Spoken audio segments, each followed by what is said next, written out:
Hello दोस्तों, मैं धीरेन स्वागत करता हूं आपका एग्ज़ाम स्टडी विद संगीता में। दोस्तों, आज का ये वीडियो इम्पॉर्टेंट रहेगा आरआरबी, एएलपी और टेक्नीशियन भर्ती 2024 के विद्यार्थियों के लिए। और साइंस का ये वीडियो आज हमने जो लिया है वो है फिजिक्स से संबंधित। इस चैप्टर का नाम है तरंग गति, वेव स्पीड, और इससे हम टॉप 35 मोस्ट इंपॉर्टेंट क्वेश्चन यहाँ पर कवर करने वाले हैं। दोस्तों, साइंस का ये 17वां वीडियो है। यदि आपने इससे पहले के 16 वीडियो नहीं देखे हैं तो आप उन्हें प्लेलिस्ट में जाकर देख सकते हैं। ये सभी वीडियो जो रेलवे का कैलेंडर जारी हुआ है, यानी कि एएलपी टेक्नीशियन के साथ साथ एनटीपीसी और ग्रुप डी की जो परीक्षाएं होंगी उन विद्यार्थियों के लिए ये वीडियो इम्पोर्टेंट रहने वाला है। तो चलिए स्टार्ट करते हैं। तरंग गति, वेव स्पीड। प्रकाश तरंगें किस प्रकार की तरंग का उदाहरण है? इंपॉर्टेंट है क्वेश्चन। तो अनुप्रस्थ तरंगें होती हैं प्रकाश तरंगें, ठीक है। लाइट वेव्स क्या होती हैं? अनुप्रस्थ तरंगें। बंद चूल्हे यानी कि ओवन की बात कर रहा है। ओवन में किसका प्रयोग किया जाता है? आंसर है सूक्ष्म तरंगों का, यानी कि माइक्रोवेव का। एक रडार शत्रु के वायुयान की उपस्थिति का पता लगाने में कौन सी किरणों का प्रयोग करता है? तो ये करता है रेडियो तरंगों का प्रयोग, ठीक है। एक रडार शत्रु के वायुयान की उपस्थिति पता लगाने के लिए रेडियो तरंगों का प्रयोग करता है। भूकंप तरंगों में एस तरंगें किस प्रकार की तरंग का उदाहरण है? तो भूकंप तरंगों में जो एस तरंगें होती हैं ये अनुप्रस्थ तरंग का ही उदाहरण है। इंपॉर्टेंट क्वेश्चन है, समीप आती हुई रेलगाड़ी की सीटी की आवृत्ति या तीक्ष्णता बढ़ती जाती है, ऐसा किस कारण से होता है? तो ये डॉपलर प्रभाव के कारण होता है। किस कारण? डॉपलर प्रभाव के कारण।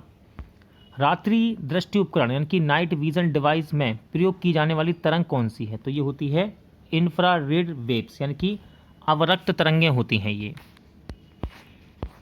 कुलीज नलिका अथवा ट्यूब में का प्रयोग कौन सी किरण उत्पन्न करने के लिए किया जाता है? सही आंसर है एक्स किरण है। इंपॉर्टेंट है, कोबाल्ट 60 सामान्यतः विकिरण चिकित्सा में क्यों प्रयुक्त होता है? तो याद रखिएगा, कोबाल्ट 60 गामा किरणों का उत्सर्जन करता है। दृश्य प्रकाश यानी कि विजुअल लाइट का तरंग दैर्ध्य कितना है? तो ये होता है 390 से 750 नैनोमीटर के मध्य। इंपॉर्टेंट क्वेश्चन है, आंतों से संबंधित रोगों के निदान में कौन सी किरणों का प्रयोग किया जाता है? राइट आंसर एक्स किरण है। एक्स किरणों का ही प्रयोग करते हैं आंतों से संबंधित रोगों के निदान में। स्थिर जल में पत्थर फेंकने पर उत्पन्न तरंगें किस प्रकार की तरंग का उदाहरण है? तो ये है अनुप्रस्थ तरंग का उदाहरण। कीड़ों तथा क्षति पहुंचाने वाले जीवों को घरों से दूर भगाने के लिए किस तरंग का प्रयोग करते हैं? राइट आंसर है अल्ट्रासोनिक तरंग का। क्रिस्टल की संरचना ज्ञात करने के लिए किन किरणों का प्रयोग किया जाता है? इंपॉर्टेंट है क्वेश्चन। तो क्रिस्टल की संरचना ज्ञात करने के लिए एक्स किरणों का प्रयोग करते हैं।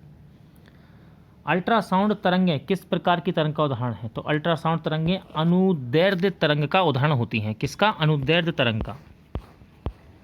दीर्घ रेडियो तरंगें वायुमंडल की किस परत से परावर्तित होती है? राइट आंसर है आयन मंडल से, ठीक है, आयन मंडल से। इंपॉर्टेंट है क्वेश्चन, परावैंगनी किरणें, एक्स किरणें, सूक्ष्म किरणें व गामा किरणों को तरंग दैर्ध्य के आरोही क्रम में लगाइए। आरोही क्रम यानी कि छोटे से बड़ा क्रम, ठीक है, आरोही क्रम होता है ये। तो लगाते हैं आरोही क्रम में। देखिए, सबसे पहले आएंगी गामा किरणें, इसके बाद एक्स किरणें, परावैंगनी किरणें और सूक्ष्म किरणें, ठीक है, सूक्ष्म किरणें। सुदूर संवेदी युक्ति नियंत्रण रिमोट कंट्रोल डिवाइस में एक अंतर्निर्मित स्रोत होता है। तो ये होता है अवरक्त किरणों का। दो उत्तरोत्तर सुरंग अथवा दो उत्तरोत्तर गर्तों के बीच की दूरी को क्या कहते हैं? तो इसको बोलते हैं वेवलेंथ, यानी कि तरंग दैर्ध्य। डोरी युक्त यंत्रों में उत्पन्न तरंगें, यानी कि जैसे कि सितार, गिटार, बीड़ा की बात कर रहा है, ये किस प्रकार की तरंग का उदाहरण है? तो ये अनुप्रस्थ तरंग का उदाहरण होते हैं। ध्वनि तरंगें किस प्रकार की तरंग का उदाहरण है? तो ध्वनि तरंगें अनुदैर्ध्य तरंग का उदाहरण है। भूकंप तरंगें में पी तरंग किस प्रकार की तरंग का उदाहरण होती हैं? तो ये अनुदैर्ध्य तरंग का उदाहरण है, ठीक है। भूकंप तरंग में जो पी तरंगें होती हैं ये अनुदैर्ध्य तरंग का ही उदाहरण है। सर्पिलाकार स्प्रिंग में उत्पन्न तरंगें किस प्रकार की तरंग का उदाहरण है? राइट आंसर है अनुदैर्ध्य तरंग का। गामा किरणों की खोजकर्ता कौन है? पूछा जाता है एग्जाम में ये। तो गामा किरणों की खोजकर्ता है हेनरी बेकुरेल, ठीक है, हेनरी बेकुरेल। एक्स किरणों की खोजकर्ता कौन है, इंपॉर्टेंट है। एक्स किरणों की खोज की थी WC रोंटजन ने। परावैंगनी किरणों के खोजकर्ता कौन है, अल्ट्रावायलेट रेडियंस के, तो जोहान रिटर ने परावैंगनी किरणों की खोज की थी। दृश्य किरणें, विजुअल रेडिएशन की खोजकर्ता कौन है, आंसर है न्यूटन, ठीक है, न्यूटन है। अवरक्त विकिरण के खोजकर्ता कौन है, इंफ्रारेड रेडिएशन के खोजकर्ता हैं विलियम हार्सेल, इंपॉर्टेंट है, एग्जाम में आता है ये, विलियम हार्सेल। लघु रेडियो तरंगों के खोजकर्ता कौन है, सही आंसर है हेनरिक हर्ट्ज। दीर्घ रेडियो तरंगों के खोजकर्ता कौन है, तो इसकी खोज की थी मार्कोनी ने, किसने, मार्कोनी ने। गामा किरणों के प्रमुख उपयोग क्या है, तो देखिए गामा किरणों का उपयोग यहाँ पर देख लीजिए, एग्जाम में पूछ लेता है। नाभिकीय अभिक्रिया तथा कृत्रिम रेडियो सक्रियता में किया जाता है गामा किरणों का प्रयोग। एक्स किरणों के प्रमुख उपयोग क्या हैं, तो एक्स किरणें चिकित्सा और औद्योगिक क्षेत्र में इनका उपयोग किया जाता है।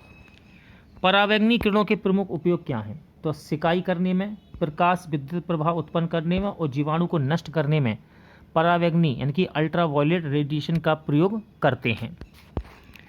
दृश्य किरणों के प्रमुख उपयोग बताइए, तो इनकी उपस्थिति से वस्तु दिखाई देती है, देखिए इनका नाम ही है दृश्य किरण यानी कि विजुअल रेडिएशन। अवरक्त विकिरण के प्रमुख उपयोग क्या हैं, तो फोटोग्राफी में, सिकाई में, टीवी के रिमोट कंट्रोल में अवरक्त किरणें यानी कि इंफ्रारेड रेडिएशन का प्रयोग होता है। इसमें सबसे ज़्यादा इंपॉर्टेंट क्या है, फोटोग्राफी और टीवी के रिमोट कंट्रोल में। लघु रेडियो तरंगों के प्रमुख उपयोग क्या हैं, तो देखिए रेडियो, टेलीविज़न, रडार व टेलीफोन में इनका प्रयोग होता है लघु रेडियो तरंगों का। इसके बाद है दीर्घ रेडियो तरंगों का प्रमुख उपयोग क्या है, तो रेडियो एवं टेलीविज़न के प्रसारण में इनका प्रयोग किया जाता है। समुद्र में डूबी वस्तुओं का पता लगाने के लिए प्रयुक्त किया जाने वाला उपकरण को क्या कहते हैं, तो इसको कहते हैं सोनार, क्या बोला जाता है, सोनार।